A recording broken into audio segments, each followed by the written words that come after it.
Hey guys, today we'll talk about how can you select start screen calendar on your app. We go to figure out the solution on how you can do that on your app.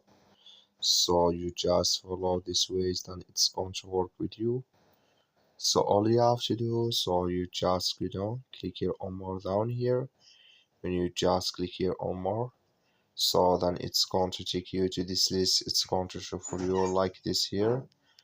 Then all you have to do now, so you just click here on configuration, you just click on it, then it's going to take you to next step here. It's going to show for you like this. Then all you have to do now, just go down, you click here on start screen here, delete calendar, and here you select calendar, then it's going to add with you here like you see now. So in here can you select your calendar here. That's all you have to do. Thank you for watching. Don't forget to support us by liking,